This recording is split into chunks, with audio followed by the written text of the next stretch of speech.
2025 yilgi Chevrolet Lacetti nihoyat O'zbekistonda ham taqdim etildi. Ko'pchilik bu modelni eshitib, uni eski Lacetti bilan solishtiradi, lekin yangi avlod Lacetti avvalgisidan butunlay farq qiladi. Zamonaviy dizayn, qulay salon va eng muhimi, narxi oddiy odamga mos tushishi mana shu yangi Lacettining asosiy afzalligi. Shahar ko'chalari uchun qulay, yonilg'i tejamkor va servis xarajatlari ham katta bo'lmagan mashina izlayotganlar uchun ayni muddao. Yangi Lacetti old qismi o'zgargan radiator panjarasi, LED faralari va oqilona chizilgan kuzov liniyalari bilan ko'zni tortadi. Orqa chiroqlar ham zamonaviy LED texnologiyasi bilan ishlangan. Mashina o'zining ixcham o'lchami tufayli tor ko'chalarda ham bemalol yuradi. Shu bilan birga salon ichida yetarlicha kenglik va oyoq qo'yishga joy bor.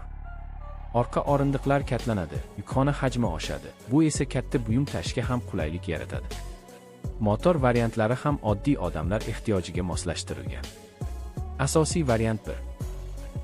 5 litr benzin dvigateli bo'lib, yonilg'i tejamkorligi bilan ajralib turadi.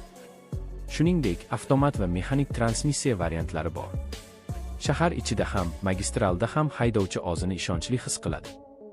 Mashina rul boshqaruvi yengil, osma qismi O'zbekiston yo'llariga moslangan. Shu sabab Lacetti'ni qishloq joylarda ham bemalol minib yurish mumkin. Ichki salon ham zamonaviylashtirilgan.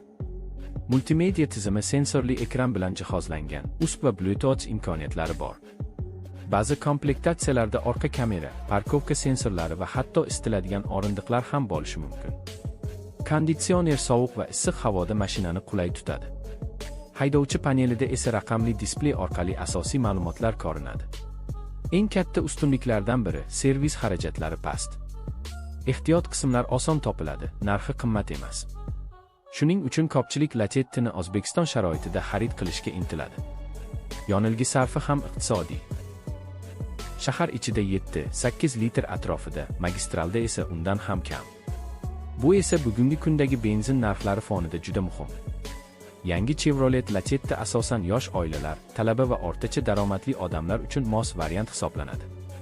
Narxi boshqa xorijiy avtomobillarga qaraganda arzonroq, lekin sifat jihatdan yomon emas. Shu sababdan bozorimizda Lacetti har doim o'z o'rnini topa oladi. Agar sizga ishonchli, tejamkor va servis xarajati past mashina kerak bo'lsa, yangi avlod Lacetti aynan siz uchun.